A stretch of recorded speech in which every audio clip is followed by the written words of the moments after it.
Welcome to Focus on the News. I'm Dick Black, former senator of Virginia, joined today by our guest, Jim Jatras. And we've got two topics, two very interesting topics, I think. One is that the Wall Street Journal reports that it has an article entitled "Anxiety Strikes the $8 trillion mortgage debt market after the SVB bank collapse." And then the second thing is that San Francisco, their Board of Supervisors, has given preliminary approval unanimously to the idea of giving $5 million to every eligible Black resident, which is rather interesting. And so with that, first, for those of you who don't know, Jim Jatras is a very, very respected individual who worked with the Senate. He was on the staff of the United States Senate, and also has worked very, very closely with the Republican Party in various political areas. So, Jim, welcome to Focus on the News. Thank you, Senator. Glad to be here with you. Okay, well, the first thing we want to get into is this article from the Wall Street Journal. Now, everyone knows that we have had bank failures, a couple of bank failures just recently. Most prominent one was the Silicon Valley Bank out of California.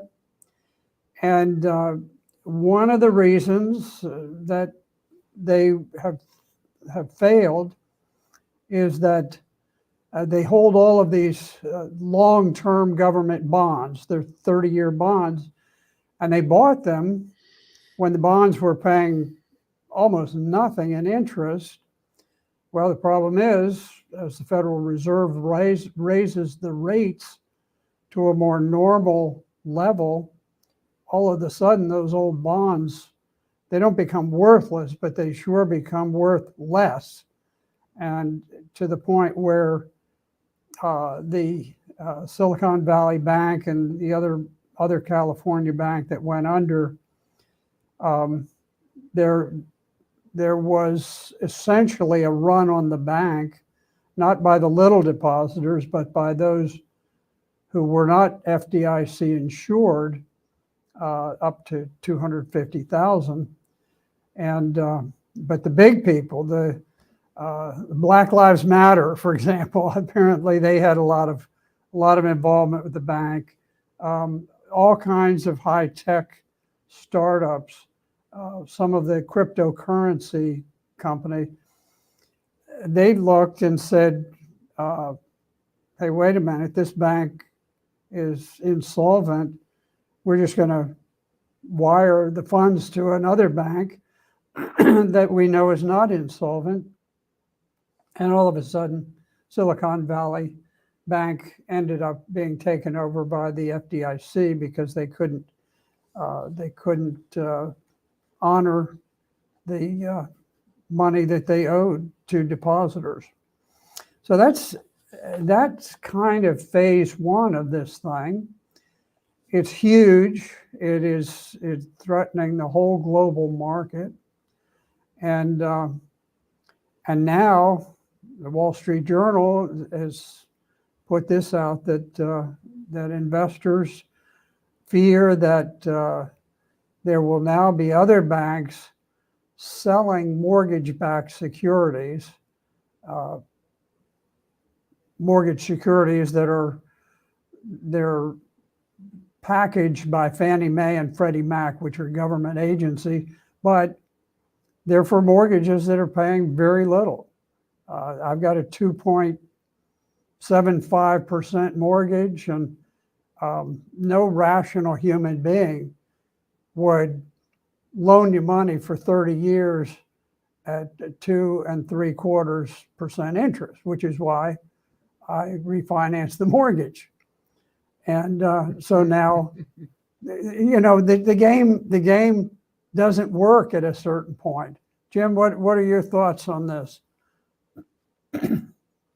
Well, first off, Senator, I'm just appalled at your lack of faith in the illustrious leadership we have in this country with Joe Biden in the White House and Janet Yellen over at Treasury. I mean, President Biden went on TV on a Sunday night, which happens all the time, of course, to assure us that all is well, all is under control, and we have nothing to worry about. I'm just shocked that people are not reassured by that. Uh, Obviously, like when we talk, usually we talk about international affairs. And I think the global situation concentrated in Ukraine, but not limited to Ukraine, is subjecting to the global financial system to a stress test that it hasn't seen in, well, since 2008. And it's not standing up well. And I think these bank failures you mentioned, Silicon Valley Bank, there's also, I guess, Signature Bank, and let's not forget Credit Suisse in Switzerland, which now has been taken over by UBS and is under new management now. I think this is maybe the thread that starts unraveling the sweater of the global dollar-based international economy. And I think people have a lot of reason to be worried. You mentioned mortgages at a very low rate, one which I happen to have as well. And I do sort of wonder at some point, do we, people have been predicting a kind of a 2008 style crisis, like on steroids, something far worse than 2008. You mentioned the government bonds. That's one thing that people told me months ago to get out of as soon as you can, because there's going to be a real crisis with the value of those bonds. So look, I'm not a financial wizard. I think I'm like most people saying the crisis is coming.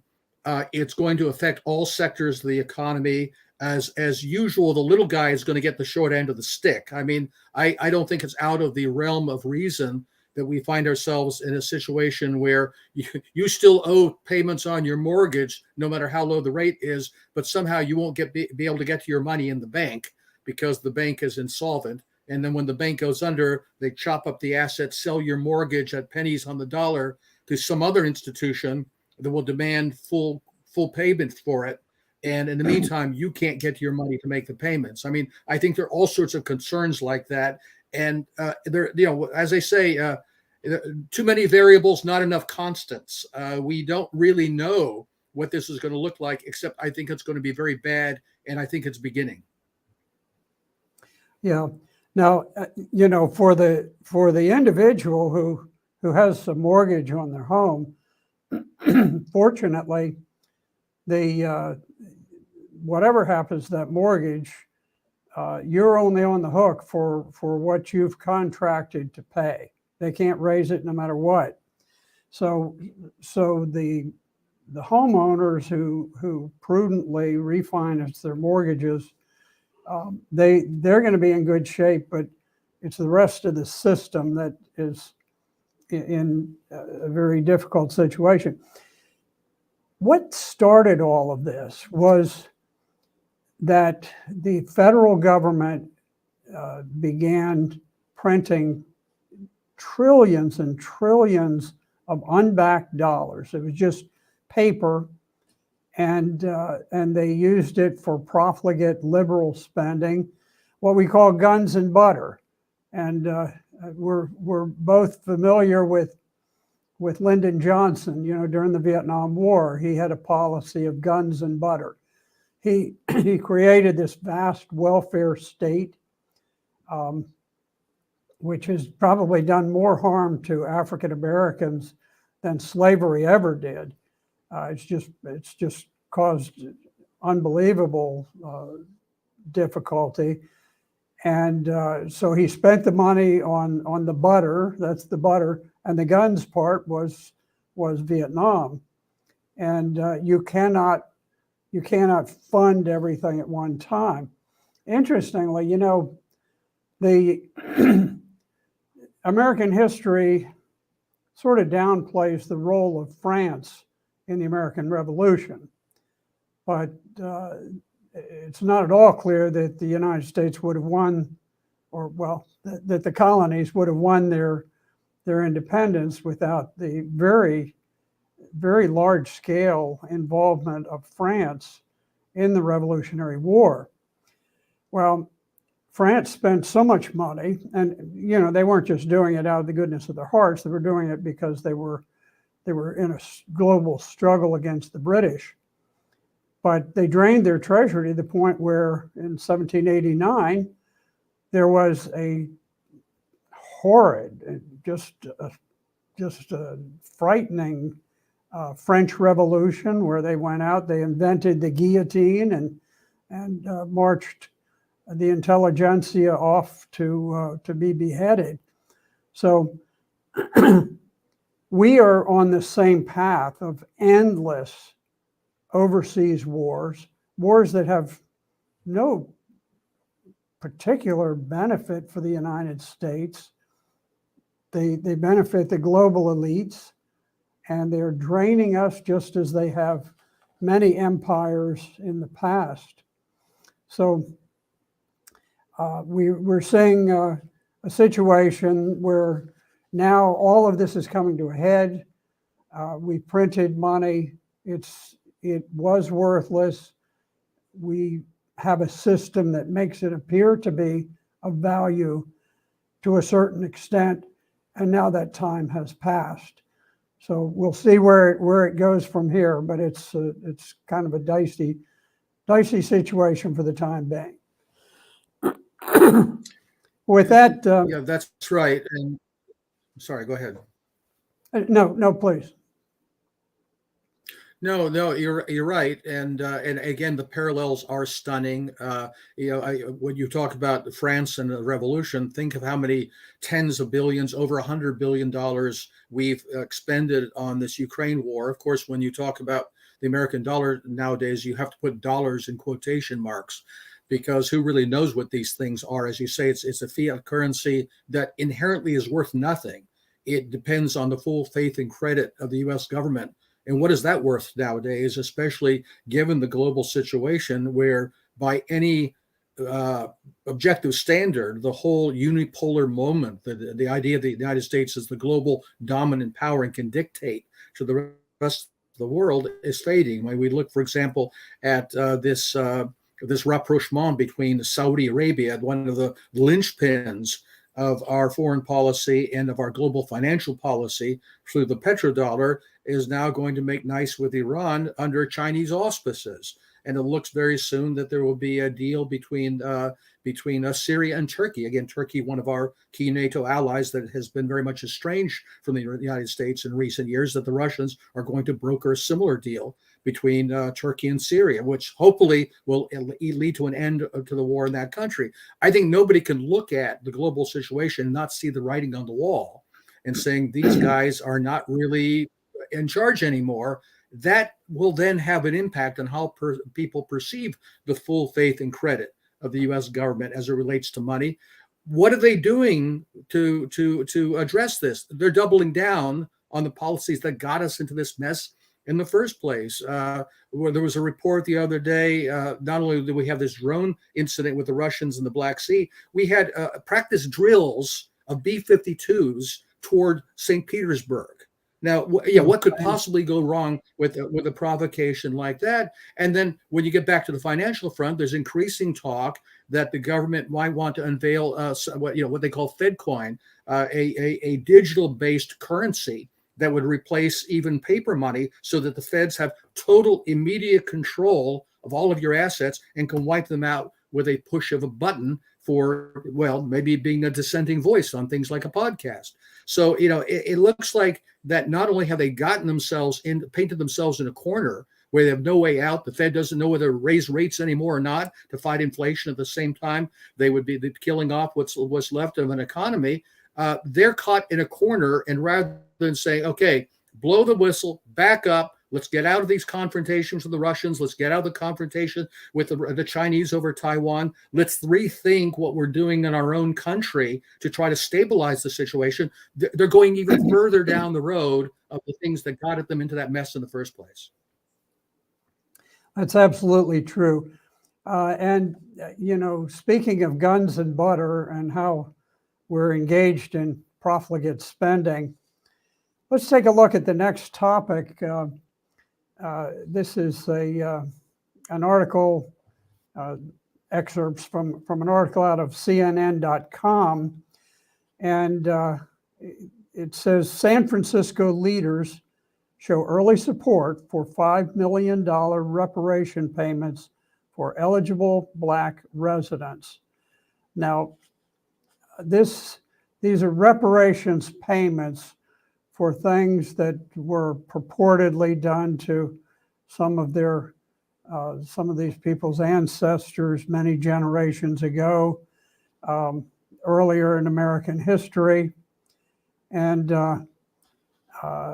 under these new reparations, each eligible person, each eligible Black resident gets $5 million. Don't have to do anything for it. You just, I guess they'll have a skin color test or something like that.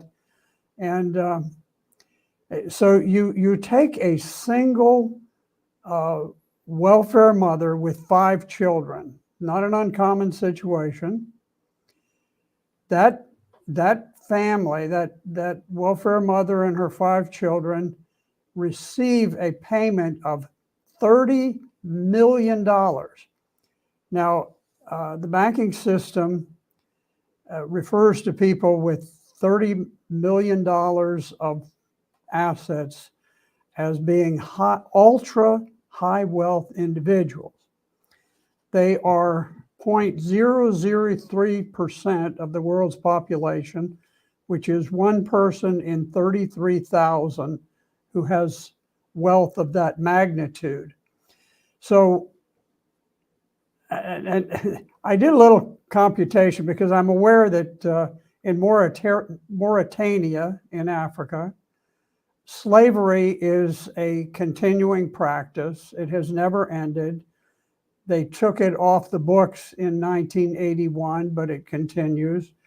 The United Nations says that 10 to 20% of Mauritanians are in what they call real slavery. In other words, slavery it's a term that's kind of thrown around and bandied around sort of carelessly these days, but they're talking about traditional chattel slavery, where people are bought and sold, and United Nations says 10 to 20% of the population of Mauritania falls in that category. Now, if you live in Mauritania, you can purchase a slave for about $90. So I did some computations. If you take this welfare mom in San Francisco who gets $30 million, she can make a really shrewd investment. If she flies over to Mauritania, she can purchase 1/3 Mauritanian slaves for the amount of money that she gets in San Francisco. Now, if that isn't ironic, 330,333 slaves she can purchase with her check for $30 million that she gets from San Francisco. So that's interesting. I mean, you put together a handful of San Francisco reparations receipts, and these people could literally buy the entire nation of Mauritania and own all of the slaves there, and so it's a crazy. What are your thoughts on this idea of reaching back in history and trying to punish people who did nothing, and to reward people who suffered nothing? Interesting situation. One hardly knows where to start. I do think your concept and your calculation are quite brilliant, because it's just that spirit of enterprise that made this country great. And that's that kind of sound investment strategies that I think really are the future of America and of the world. As far as the reparations themselves, as far as I know, California never had slavery. It was not a center of the slave trade or anything of that sort. Why California is going to offer reparations, I don't know. And you raised the question of who exactly would be eligible. They're going to have different colored patches to compare to people's skin to see if they're eligible. They're going to have to trace their ancestry. Do they need to find some old Nazi doctor somewhere who can get the calipers out and decide what the exact percentages are? Does an immigrant off the boat from Cameroon have instant access to his $5 million by virtue of being black, although he's probably descended from a enslaver rather than enslavee? So who really knows on these things? But I think the point you made about punishment is really the issue here. Like many of these left-wing policies, they're not designed to really benefit people. They're designed to hurt somebody. They're designed to punish you or me, or of course, my ancestors weren't even in this country at the time that slavery existed, for our privilege, for the violations committed by our ancestors, reportedly.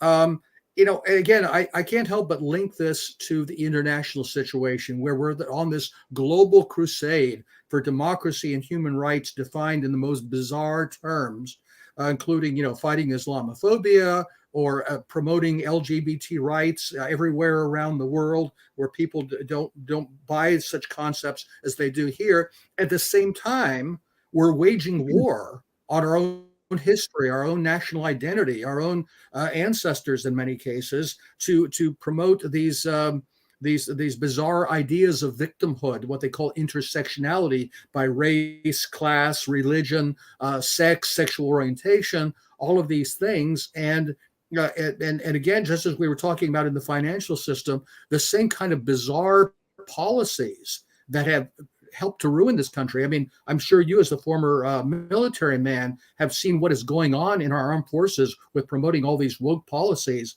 with regard to sexuality and things like this, rather than what is supposed to be the purpose of our military, which is to be a competent defense force for this country. It's hard to look at these things and without saying there's some kind of an ideological insanity going on. Whom the gods would destroy, they first make mad. And that it's hard to escape the notion that we are ruled by people who are not normal people, that these are people who are spiritually, morally, psychologically ill, but nonetheless have a frightening degree of control over our lives and the future survival of the world. Yeah, interestingly, you said that your ancestors were not even here at the time of slavery, and my ancestors weren't either. We're an interesting sample of just two random people. This is the case with, I suspect, a majority of Americans today. They didn't come here until after slavery was gone. And, it's frequently said that in our public schools, we need to teach all of history, sort of the good, the bad, and the ugly. Now, this is a new concept.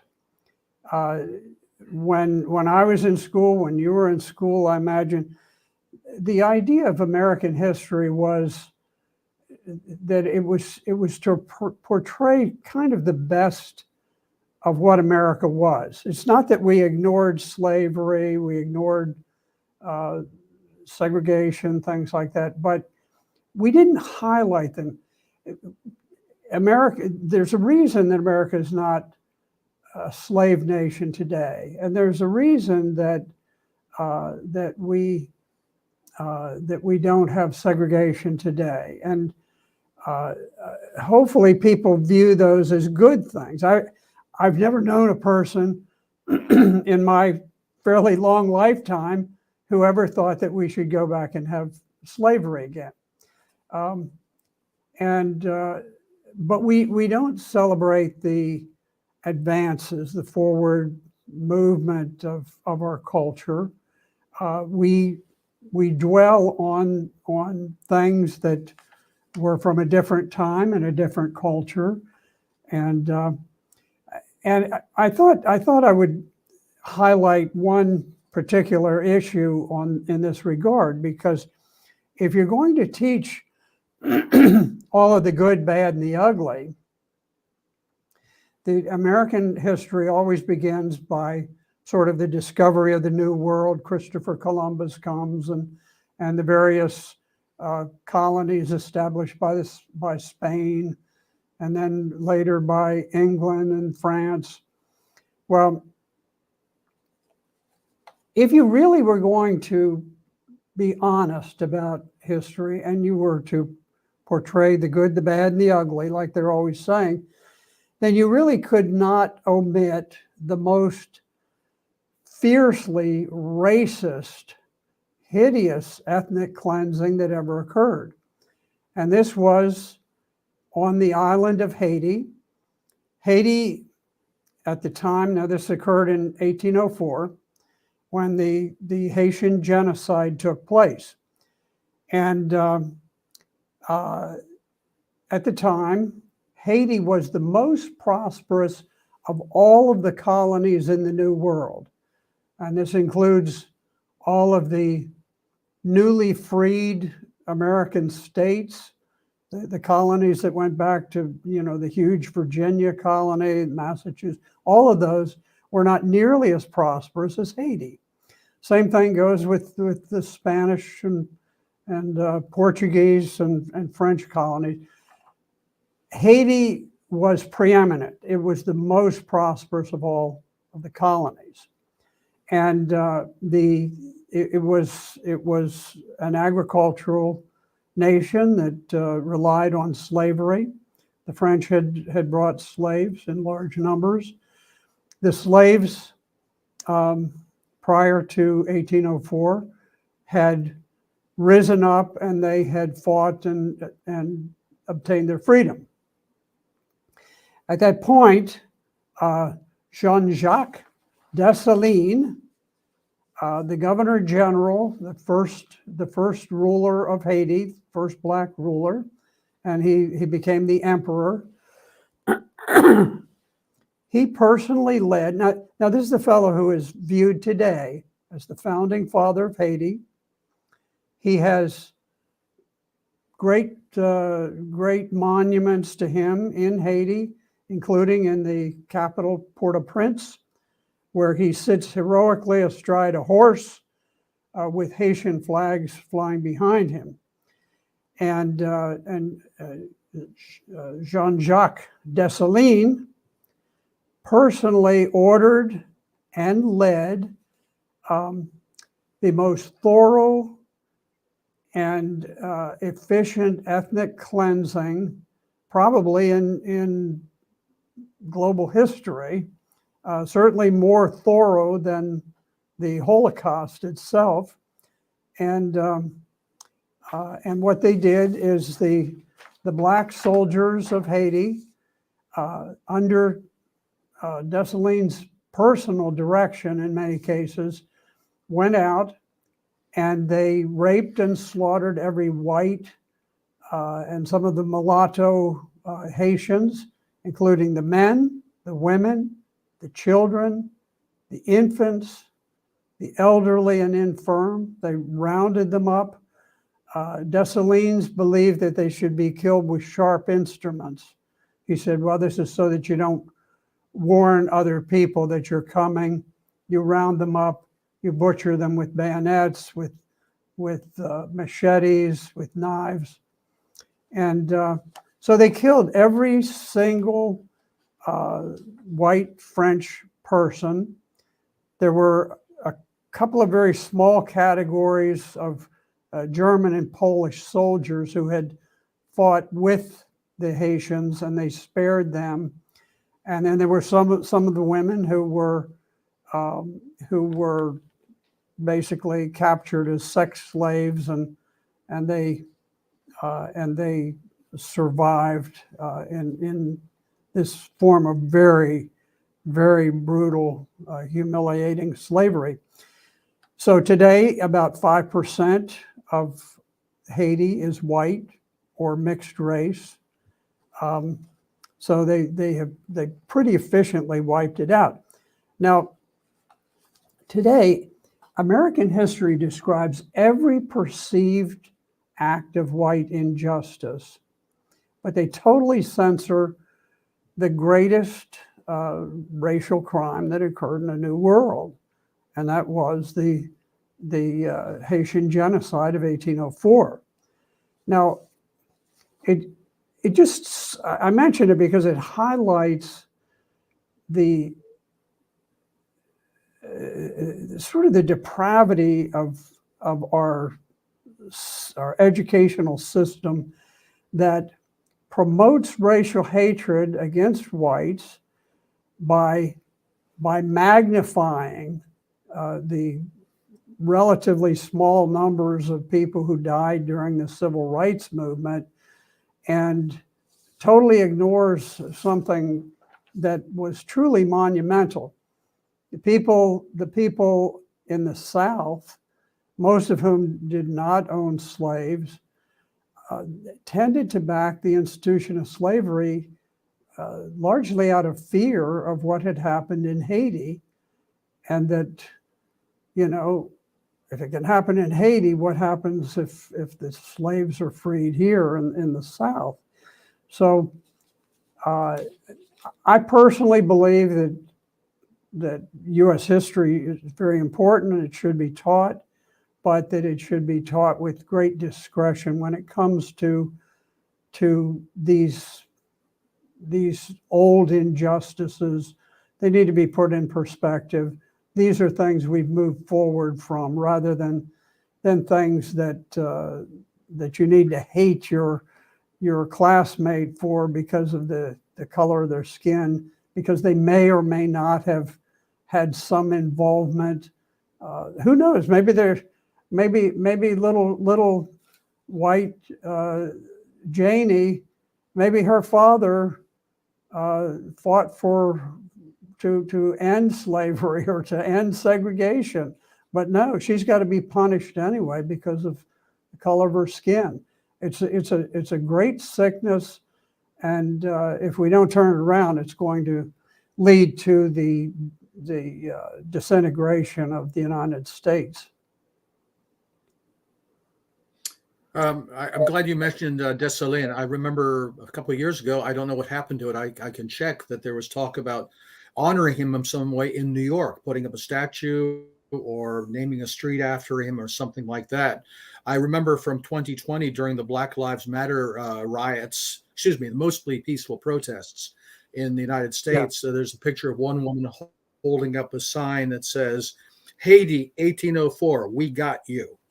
Now, that's just one person, but I think that's the kind of sentiment that is inherent in all of this, that, as I said earlier, it's not about helping anybody. It's not about helping anybody out who is in some way perhaps a victim of injustice or in difficult economic or social circumstances. It's about hurting people that are perceived to be bad. You mentioned in the antebellum South, the whole question of slavery. And people were very uncomfortable with it. You know, they would say, you know, how do you get off of a tiger that you're riding and holding by the ears and do it safely? There's no good way to do it. And let's not forget that during Nat Turner's revolt, a great number of people, including women and infants, were killed. And that this is something that happened just about the time the Virginia legislature was considering a bill that would have provided for gradual ending of slavery. And that scared the bejeebers out of them. They turned around on that and said, well, this is not a good idea.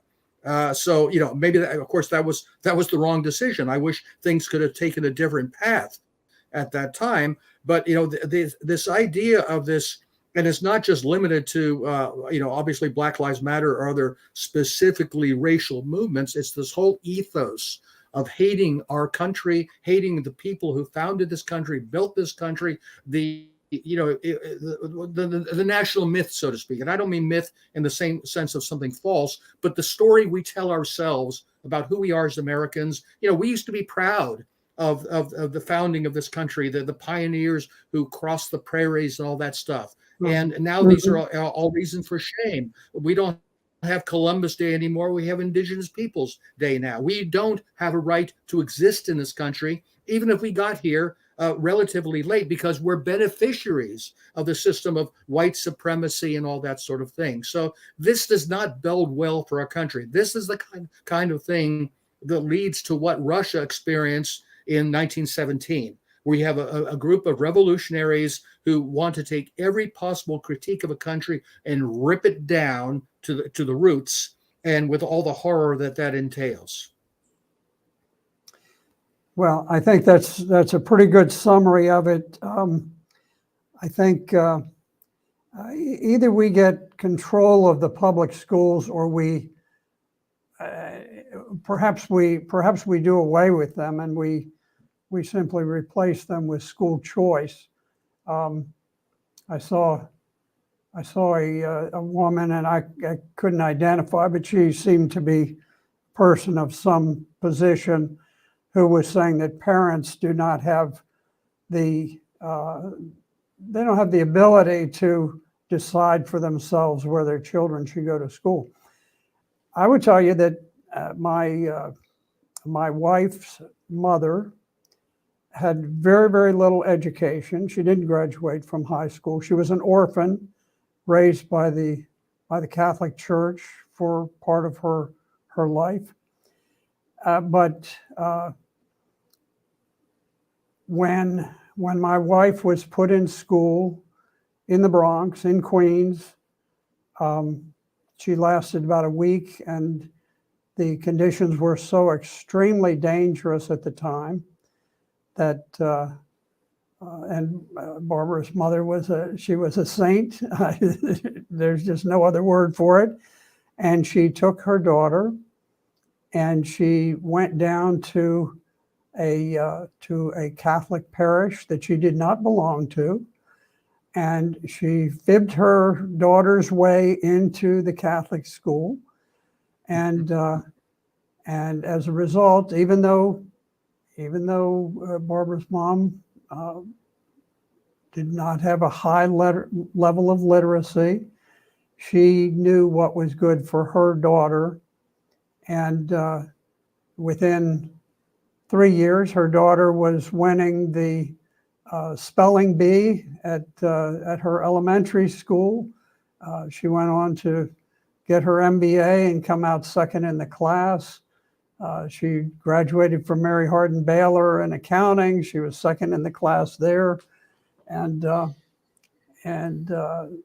so parents, regardless of their education, and I'm talking about welfare people. I don't care who they are. They want the best for their children. There is no one of any race or any economic status who does not want the best thing for their children.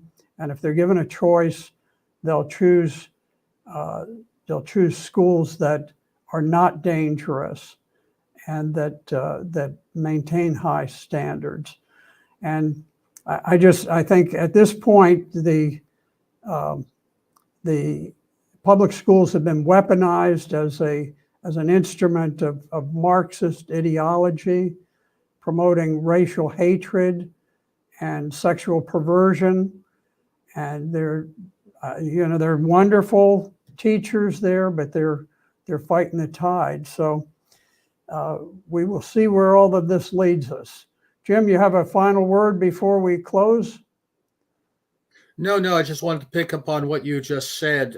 If anybody doubts any of this, just go to the website of the National Education Association. Supposedly just a teachers union, but its agenda goes far, far beyond pay and benefits for school employees. It's an ideological organization. It's got stuff on there, racial stuff and reproductive rights and all sorts of sexual actions, and it's just amazing what's there. And this, unfortunately, is the driving force in schools all over the United States, where they are trying to breed these political and social views into the schools, and doing so successfully. And if anybody pushes back, they're racist, sexist, homophobic, blah, blah, blah, blah, blah.